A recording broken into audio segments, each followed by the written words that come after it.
Antara fokus negeri di bawah bayu petang ini, penerbangan terus dari negara China ke Sabah bakal beroperasi Jun ini. Untuk perkembangan lanjut, kita bersama Suaran Shah. Silakan Suaran. Ya Zahira, penerbangan khas antara wilayah Shenzhen, Kota Kinabalu dan Shanghai, Tawau dijangka mula beroperasi masing-masing pada 27 dan 28 Jun ini. Menteri Pelancongan Kebudayaan dan Alam Sekitar Datuk Christina Liu yakin penerbangan khas 3 kali seminggu itu akan memacu sektor pelancongan Sabah. Penerbangan terus ini menggalakkan kedatangan lebih ramai pelancong luar negara terutama pelancong Cina ke negeri ini. Very excited about this one, and we hope to promote more other airlines, aircrafts coming directly, whether to Sabah or Tawau. We are now working on Sandakan. We hope that they also cover Sandakan. Sandakan has a lot of wildlife, ecotourism there.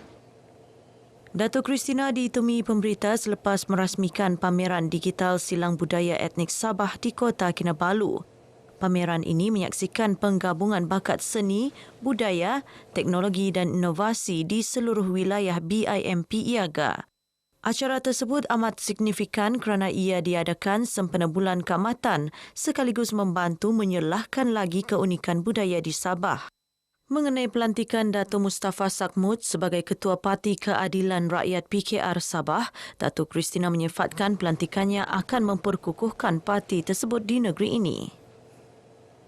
Pertandingan menghasilkan klip video pendek melalui Festival Kebudayaan, Agropelancongan dan Alam Semula Jadi oleh finalis Unduk Ngadau 2024 mampu memberi impak kepada pelancongan di negeri ini. Pembantu Menteri Pelancongan, Kebudayaan dan Alam Sekitar, Datuk Johniston Bangkuai berkata selain menguji kreativiti peserta, ia secara tidak langsung mempromosi keunikan dan keindahan Sabah. Saya melihat ini sebagai satu usaha yang begitu baik sekali. Bukan saja menguji kreativiti Unduk Ngadau, peserta Unduk Ngadau, tetapi juga dapat membantu dalam usaha kita untuk mempromosikan Sabah. Kita melalui keunikan kepelbagaian kebudayaan kita, perusahaan agropelancongan dan juga keindahan semula jadi kita. 51 buah klip video berdurasi 1 minit ini memaparkan tema Pesta Kaamatan tahun ini iaitu Kaamatan Melangkaui Keterjaminan Makanan. Pertandingan dimenangi Unduk Ngadau Daerah Papar, Magdalene Jenny. Tempat kedua dan ketiga masing-masing dimenangi Unduk Ngadau Daerah Matunggong dan Tuaran iaitu Edna Christabella Kinvun dan Natasha Jane Geoffrey. Usaha menyantuni golongan wanita khususnya di luar bandar terus diperkasakan. Menteri Pembangunan Masyarakat dan Kesejahteraan Rakyat, Datuk James Ratib berkata pihaknya melalui program Outreach telah melawat 40 kawasan Dewan Undangan Negeri DUN melibatkan 3,910 wanita sejak tahun 2021 hingga 2023. Datuk James menyatakan demikian ketika berucap merasmikan program Outreach Santuni Wanita merakyatkan perkhidmatan ke arah kesejahteraan wanita bagi DUN Melalap dan Kemabong di Tenom.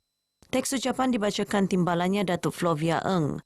Program Outreach ini merupakan inisiatif baharu projek berimpak tinggi sektor modal insan dan kesejahteraan rakyat selaras hala tuju kementerian bagi tahun 2021 hingga 2025.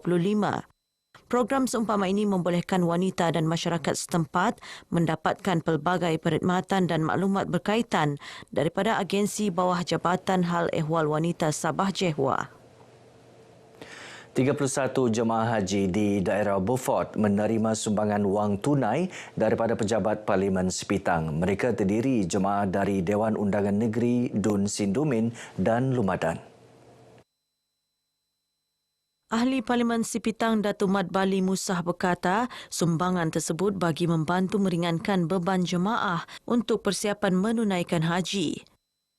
Kita juga mengharapkan insya-Allah mudah-mudahan para tetamu Allah ini akan mendapat haji mabrur dan kita juga mengharapkan supaya apabila berada di tanah suci Mekah mereka akan dapat panduan pada tabung haji yang akan berikan beberapa garis panduan untuk untuk mempermudahkan urusan ketika menunaikan ibadah haji.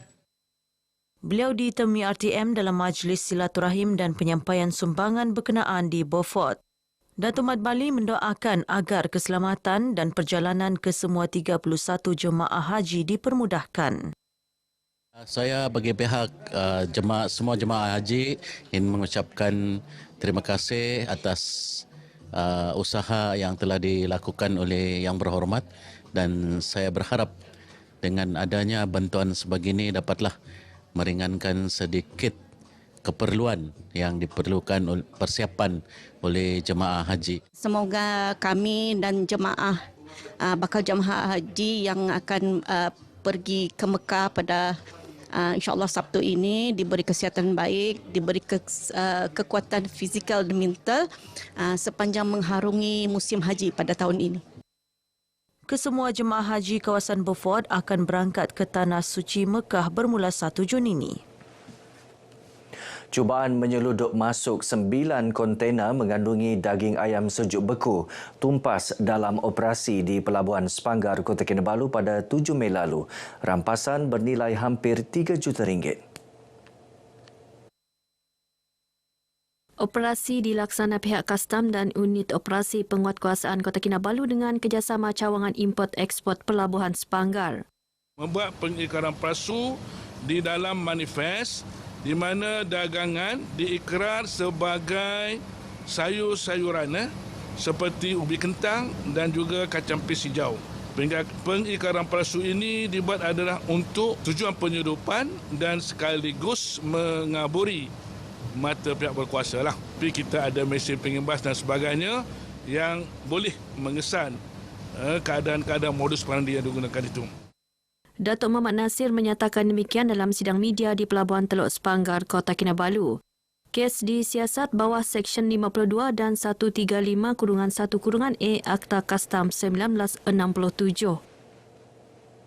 Persatuan Pencegah Kanser Sabah akan menganjurkan program amal mendaki Gunung Kinabalu secara berundur pada 3 hingga 8 September 2024. Program itu antara lain mengumpul dana bagi membantu pelbagai badan bukan kerajaan, NGO berkaitan pesakit kanser, termasuk rumah penginapan pesakit kanser di Kingfisher, Kota Kinabalu. Penasihat Persatuan Lawrence Imoy berkata pejalan kaki berundur veteran Edward Tanning 63 tahun akan turut menjayakan misi murni tersebut. Persatuan ini amat mengharapkanlah sokongan daripada publik dan kami di Persatuan amat gembira dan bersyukur Tun telah memberi restu dan menyokong kita punya projek. Beliau berkata demikian selepas mengadakan kunjungan hormat terhadap Yang di-Pertuan Negeri Tun Dr. Johar Datuk Mahiruddin di Istana Seri Kinabalu. Sementara itu, Edward menzahirkan ucapan terima kasih atas penghormatan bagi merealisasikan program ini. Program mendaki Gunung Kinabalu secara mengundur ini akan dicatatkan dalam Guinness World Records. Setakat ini saya sudah berlatih selama, memang sudah lama, tapi dalam dengan persatuan ini baru 2 bulan. Memang kami berjalan daripada tim Pohon Gate hingga ke puncak berundur, dan selepas itu daripada puncak mundur lagi hingga ke tim Pohon Gate. Baik, sekian perkongsian dari Negeri di Bawah Bayu. Kembali bersama Zahira untuk lebih banyak perkembangan semasa dalam negara. Dari sungai hingga segara, Palestin pasti merdeka. Silakan Zahira. Baik, terima kasih Suaran.